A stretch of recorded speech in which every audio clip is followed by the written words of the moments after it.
नमस्कार दोस्तों, हमारी आज की कहानी है बहू ऑफिस जाने से पहले घर का काम सारा करना होगा, मर्जी की मालिक मत बन।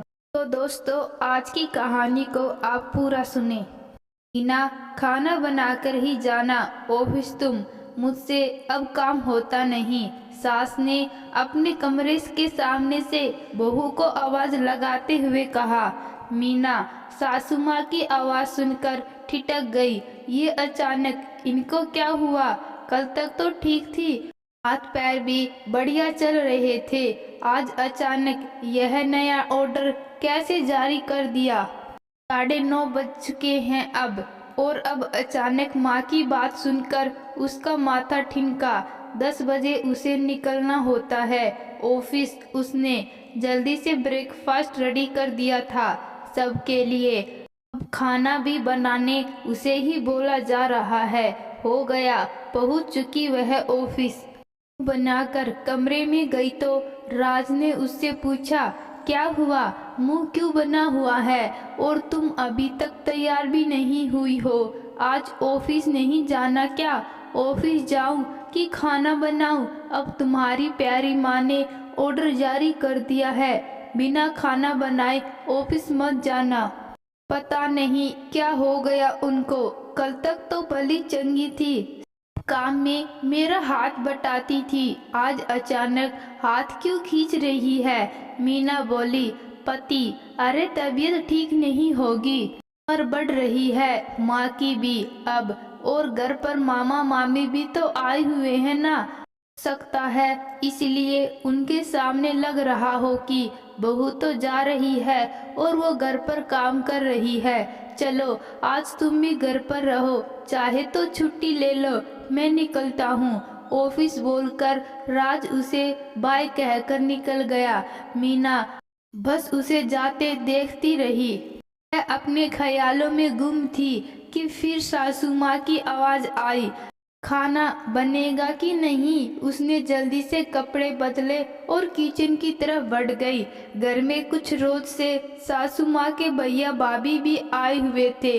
हो सकता है माँ जी को लग रहा हो कि उनके सामने खाना वे बना रही हैं और बहू ऑफिस निकले जा रही है। क्या सचमुच उन्हें थकान हो?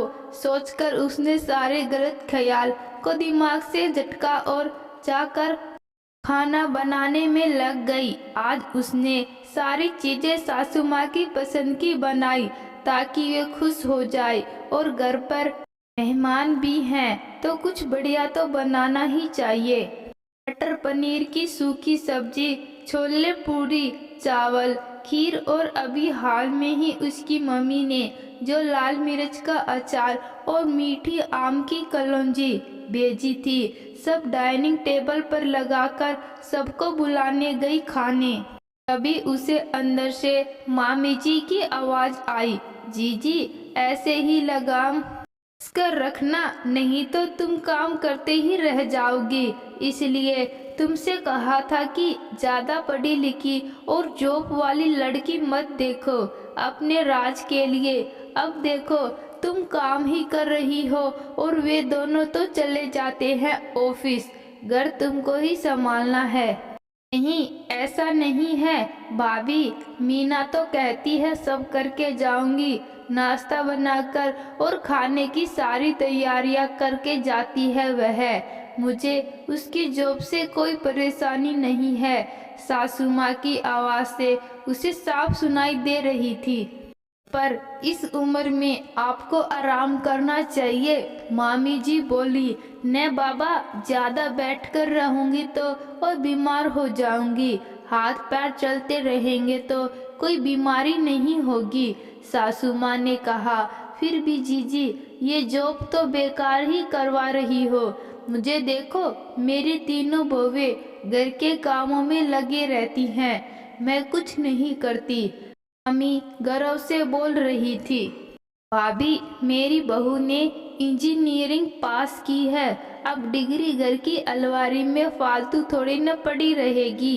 इससे अच्छा है कि कुछ काम आए। बाहर जाने से बहू भी बाहर की सब बातों की खबर रखती है, घर में रहती तो बस सास बहू वाले सीरियल ही देखती या फालतू की बातों में मन लगाती और हमारी रोज लड़ाई होती। इससे अच्छा कि कुछ काम कर रही है। मुझे तो अपनी बहू पर गर्व है कि इतनी होशियार बहू मिली। सासू माँ की बातों को सुनकर मीना की आंखों में खुशी के आंसू छलक पड़े। उसे अपने सास पर बहुत प्यार हो आया। कितनी समझदार है माँ।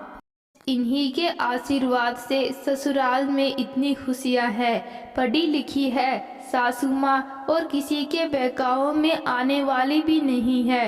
वह वापस लौट गई और किचन में जाकर आवाज लगाई, माँ आ जाइए, सबको लेकर खाना तैयार है।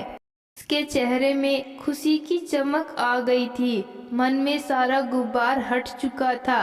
सच कहते हैं राज, मेरी माँ सबसे निराली और प्यारी है। आज उसने भी माँ का मन अच्छी तरह पढ़ लिया था।